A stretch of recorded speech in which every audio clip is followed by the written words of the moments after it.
রক্তদান উৎসবে সামিল হয়েছে। আর এই মহতী রক্তদান উৎসবে অন্যতম ব্যক্তিত্ব, দীর্ঘ 17 বছরের উপরে সারা পশ্চিমবঙ্গে রক্তদান নিয়ে যিনি আন্দোলন করেছে, বিভিন্ন স্কুল কলেজের ছাত্রছাত্রীদের নিয়ে রক্তদান উৎসব, রক্তদানের উপকারিতা নিয়ে যিনি আন্দোলন করেছে, বেঙ্গল এডুকেশন ডেভেলপমেন্ট ফাউন্ডেশনের রাজ্য সম্পাদক মাননীয় শাহজাহান মন্ডল সাহেবের কাছ থেকে তার এই চলার পথে, সুদীর্ঘ চলার পথে আমরা কিছু বক্তব্য শুনব। এখন মাইক্রোফোনে আমন্ত্রণ জানাচ্ছি রক্তদান আন্দোলনের অন্যতম ব্যক্তিত্ব মাননীয় শিক্ষক শাহজাহান মন্ডল সাহেবকে। Please sir.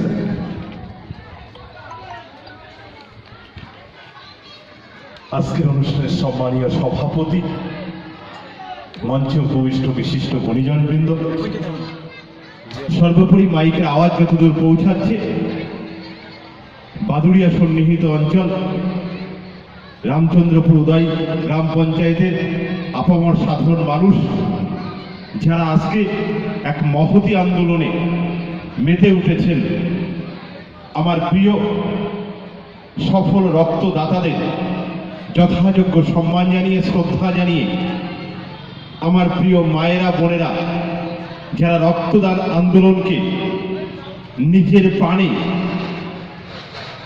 অন্য মানবিকতায় ছুটে এসেছেন এই প্রান্তে, আজকে এই উদ্যোগকে সফল করার স্বার্থে নিজেরা রক্ত দিচ্ছেন, অন্যদেরকে উদ্বুদ্ধ করছেন। আমি প্রত্যেককেই আমার অন্তঃস্থল থেকে গভীর শ্রদ্ধা জানাই, অন্তরের ভালোবাসা এবং শুভেচ্ছা জানাই। আজকে মূলত এতদ অঞ্চলের একটা প্রতিষ্ঠিত ক্লাব ইন্দিরা সংঘের এই যে মানবিক উদ্যোগ এবং ভারতবর্ষের যে মানুষটি নতুন ভারত গড়ার স্বপ্ন দেখেছিলেন, স্বপ্নকে বাস্তবে রূপায়িত করেছিলেন, সারা বিশ্বের কাছে এশিয়া মহাদেশের জননেত্রী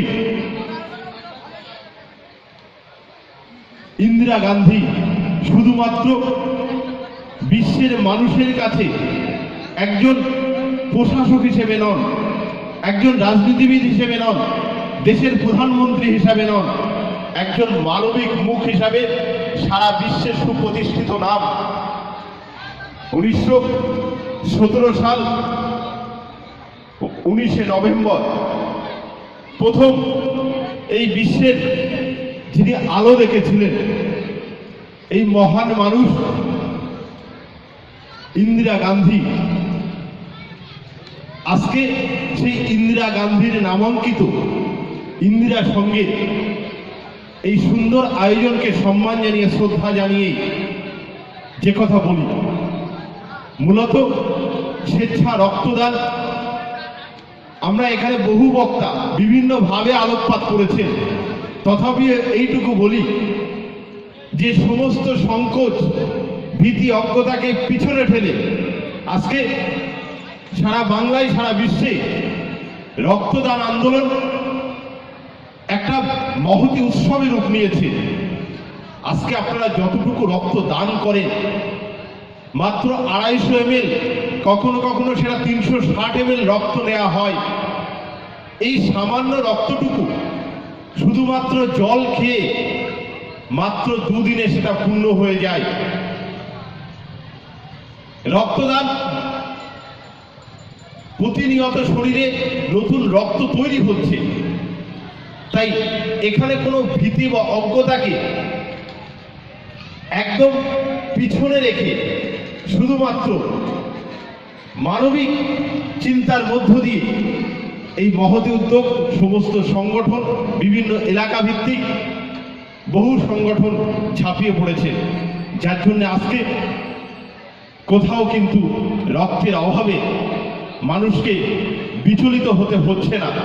কিন্তু গ্রীষ্মকালীন অনেক সময় রক্তের সংকট তৈরি হয়। আমাদের রাজ্যের যতটা পরিমাণ চাহিদা রক্তের, সেই পরিমাণ কিন্তু এখনো অনেকটা ঘাটতি রয়ে গেছে।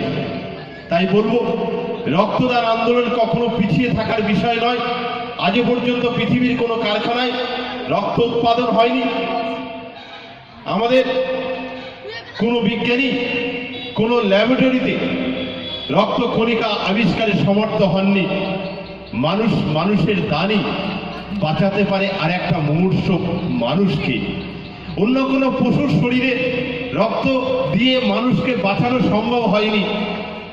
তাই একজনের দান আর একজন মুমূর্ষ রোগীকে বাঁচিয়ে তুলতে পারে। আজকে হিমোফিলিয়া, থ্যালাসেমিয়া, অ্যানিমিয়া প্রভৃতি রক্তরোগে যারা আক্রান্ত শিশু, যারা রক্তরোগে আক্রান্ত বহু মানুষ, তারা কিন্তু আপনাদের এই মহা মূল্যবান জীবনের সেরা দানকে নিয়েই কিন্তু তাদের বেঁচে থাকা। আজকে একটা মুমূর্ষ রোগী, হঠাৎ অ্যাক্সিডেন্ট, কখনো প্রসূতি মায়ের রক্ত ক্ষরণ হচ্ছে অতিরিক্ত, সেখানে রক্তের প্রয়োজন।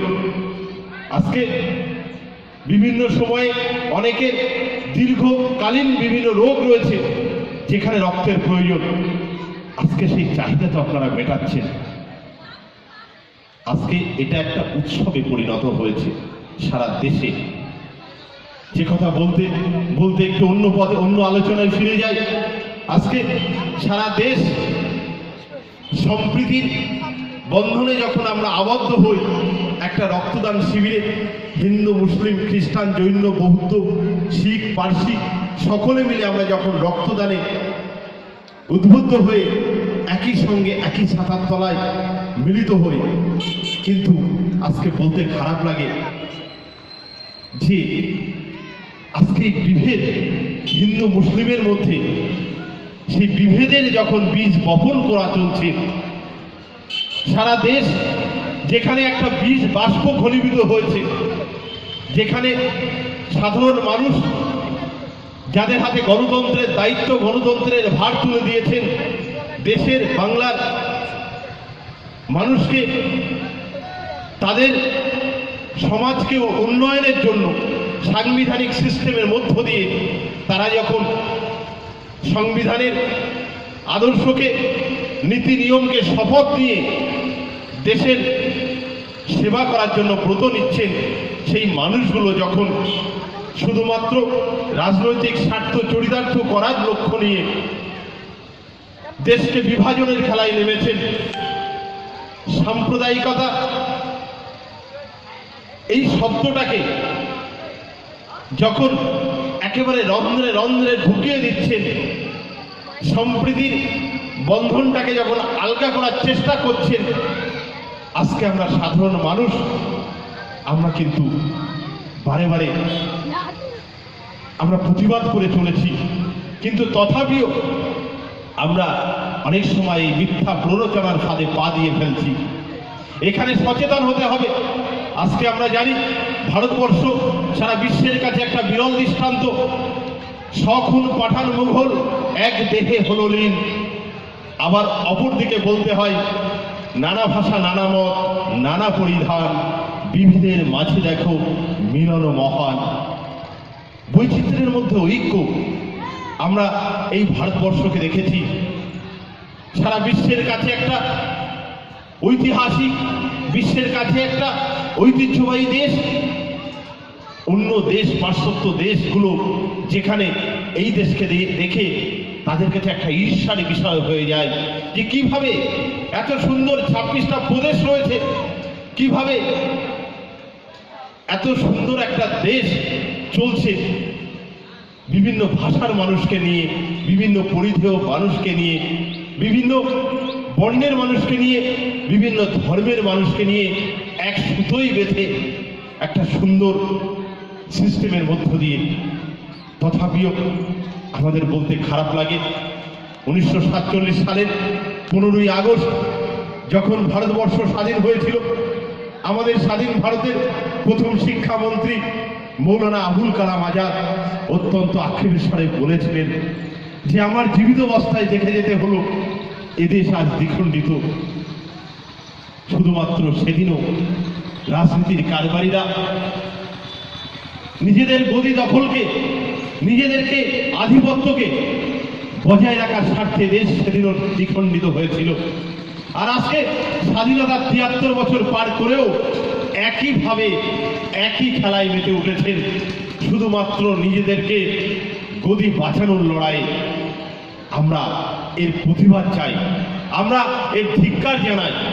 আজকে আমরা স্বাধীন ভারতের সার্বভৌম গণতান্ত্রিক ধর্মনিরপেক্ষ গণতান্ত্রিক এই ভারতবর্ষের সুন্দর সুজলা সুফলা শস্য শ্যামলা এই সোনার মাটিতে আমরা সুন্দরভাবে সহাবস্থানের মধ্য দিয়ে জাতি ধর্ম বর্ণ নির্বিশেষে এক সুতোই গাঁথা হয়ে থাকতে চাই।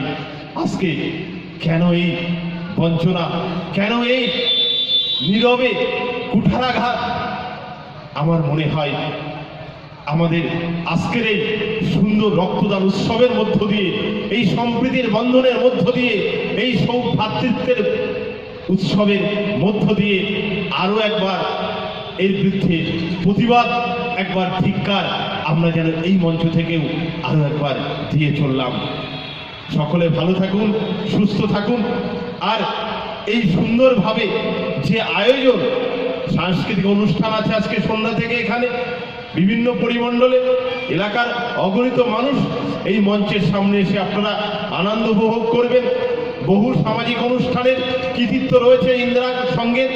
আজকে সকলকে যারা অক্লান্ত পরিশ্রম করে এই সুন্দর আয়োজনকে সুন্দরভাবে সাজিয়েছেন তাদের প্রতি কৃতজ্ঞতা জানিয়ে অভিনন্দন জ্ঞাপন করে বেঙ্গল এডুকেশন ডেভেলপমেন্ট ফাউন্ডেশনের পক্ষ থেকে এলাকার সর্বস্তরের মানুষকে সাধুবাদ জানিয়ে আপনারা ভালো থাকুন, সুস্থ থাকুন।